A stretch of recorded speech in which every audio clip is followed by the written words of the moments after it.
Century হাঁকি নতুন বার্তা ঈশান কিষানের। শৃঙ্খলাজনিত ইস্যুতে বিগত কয়েক মাস ধরেই জাতীয় দলে প্রাপ্ত ঈশান কিষান দক্ষিণ আফ্রিকা সিরিজের পর থেকে আর ভারতীয় দলে দেখা যায়নি ঝাড়খণ্ডের তরুণ তুর্কিকে। সাম্প্রতিক সময়ে বুচিবাবু হোক বা দলীপ, ঘরোয়া ক্রিকেটে ভালো পারফরম্যান্স করছেন ঈশান। ফের কি ভারতীয় দলের দরজা খুলতে চলেছে ঈশানের জন্য? তবে তার আগেই নির্বাচকদের বার্তা দিলেন 22 গজে এবং সোশ্যাল মিডিয়ায়।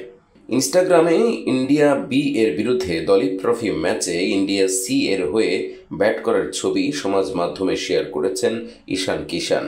তিনি তার পোস্টের ক্যাপশনে লিখেছেন, অসমাপ্ত ব্যবসা। ঈশানের এই পোস্ট সোশ্যাল মিডিয়ায় ভাইরাল হতে বেশি সময় লাগেনি, আর তারপরেই এই পোস্ট ঘিরে শুরু হয় জল্পনা। ক্রিকেট দুনিয়ার একাংশ মনে করছে নির্বাচকদেরই বার্তা দিয়েছেন ঈশান। প্রসঙ্গত, গত বছর দক্ষিণ আফ্রিকার বিরুদ্ধে শেষবার ভারতের হয়ে মাঠে নেমেছিলেন ভারতের এই তরুণ ক্রিকেটার। এখন দেখার বিষয় পরবর্তীতে ভারতীয় দলে আবার ডাক পান কিনা ঈশান।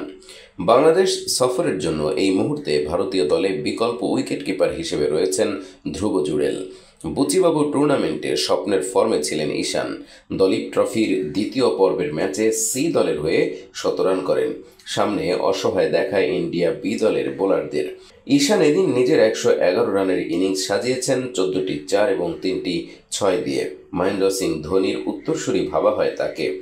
বাঁ হাতে ব্যাট করলেও ধোনির মতোই লম্বা লম্বা ৬ মারতে বেশ ওস্তাদ তিনি। এই সেঞ্চুরির মাধ্যমে আবারও টিম ইন্ডিয়ায় ফেরার দরজায় কড়া নাড়লেন ঈশান কিষান। বাংলাদেশের বিরুদ্ধে আসন্ন টেস্ট সিরিজে তার জায়গা পাওয়া কঠিন, তবে টি-20 সিরিজে অবশ্যই সুযোগ পেতে পারেন তিনি।